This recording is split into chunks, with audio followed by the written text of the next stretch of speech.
Hello students, welcome to online lectures of Kids Planet High School. This lecture is for class 4, subject Hindi, part मेरी बगिया. Let's begin. मेरी बगिया. बच्चों, बगिया का अर्थ होता है छोटा सा बाग, गार्डन, जहाँ तरह तरह के फूल, पेड़, पौधे लगे होते हैं. आज हम बगिया के बारे में जानेंगे, जो बगीचे का छोटा रूप है. इस पाठ के कवि हैं कमलेश तुली. अब हम इस पाठ को पढ़ते हैं और समझते हैं कि इस पाठ के माध्यम से कवि हमें क्या सिखाने की कोशिश कर रहे हैं. ऋतिक और अंकिता दोनों भाई बहन बहुत समझदार थे. ऋतिक और अंकिता दोनों भाई बहन थे और वह दोनों ही बहुत समझदार, बुद्धिमान बच्चे थे. ऋतिक और अंकिता के पड़ोसी के आंगन में बहुत ही सुंदर बगिया थी. उनके पड़ोसी के घर के आंगन में, घर के आगे जो खुली जगह है, वहाँ एक बहुत ही सुंदर सी बगिया थी. उस बगिया में खूब सुंदर और रंग बिरंगे फूल लगते. यह देखकर ऋतिक और अंकिता सोचते कि काश उनके घर में भी ऐसी ही बगिया होती. वह भी ऐसी बगिया चाहते थे. पर उनके घर बगिया उगाने के लिए जगह ही कहाँ थी. इसका अर्थ है कि ऋतिक और अंकिता के घर बगिया उगाने के लिए जगह नहीं थी.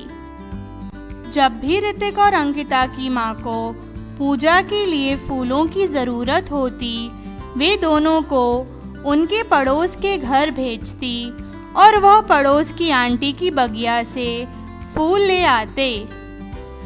एक दिन जब वे दोनों फूल लेने गए तो पड़ोस वाली आंटी ने उनसे कहा, बेटा, रोज़ फूल कहाँ से आएंगे?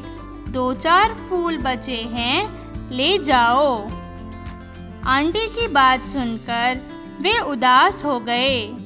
रोज़ फूल ले जाने के कारण आंटी की बगिया में भी ज़्यादा फूल नहीं बचे थे. इसीलिए आंटी ने उनसे कहा, बेटा, रोज़ फूल कहाँ से आएंगे?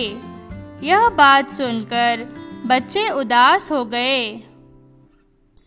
एक दिन दोनों ने दूरदर्शन पर देखा कि गमले में भी पौधे उगाए जा सकते हैं. एक दिन जब बच्चे दूरदर्शन अर्थात टीवी देख रहे थे, तब उन्होंने देखा कि गमले में, पॉट में भी पौधे उगाए जा सकते हैं. यह देखकर दोनों बच्चों की खुशी का ठिकाना नहीं रहा. वे बड़े खुश हुए. उन्होंने जाकर यह बात अपने माता पिता को बताई. उनके माता पिता ने पौधे लगाने के लिए उन्हें गमले लाकर दिए. दोनों बच्चों ने गमलों में मिट्टी डाली. उन्होंने गमलों में खाद और पानी मिलाकर फूलों के पौधे लगा दिए. बच्चों, खाद पेड़ और पौधों को बढ़ने में मदद करता है. वे दोनों रोज़ पौधों की अच्छी तरह देखभाल करते, उनका ध्यान रखते. धीरे धीरे पौधों में फूल खिलने लगे. खिले फूल देखकर उनकी खुशी का ठिकाना नहीं रहा. वे बहुत खुश हुए.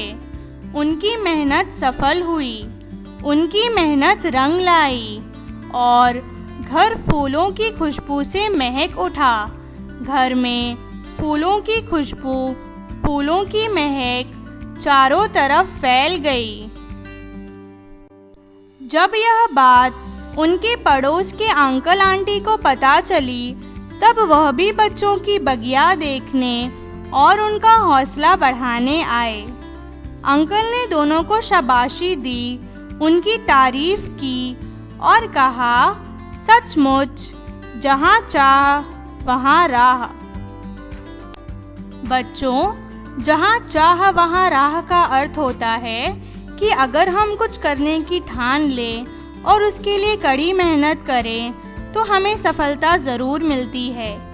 इस पाठ में भी ऋतिक और अंकिता की चाह, इच्छा और मेहनत के कारण ही वह घर में अपनी छोटी सी बगिया बना पाए। यदि वह जगह न होने से निराश होकर हार मान लेते तो वह कभी अपनी बगिया नहीं बना पाते। इसीलिए अंकल ने बच्चों की तारीफ करते हुए कहा, जहाँ चाह वहाँ राह। इस पाठ से हमने सीखा कि कभी भी निराश होकर हार नहीं माननी चाहिए और अपनी इच्छा और सपनों को पूरा करने के लिए कड़ी मेहनत करनी चाहिए। नए रास्ते, नए तरीके ढूंढने चाहिए। इससे हमें सफलता ज़रूर प्राप्त होगी।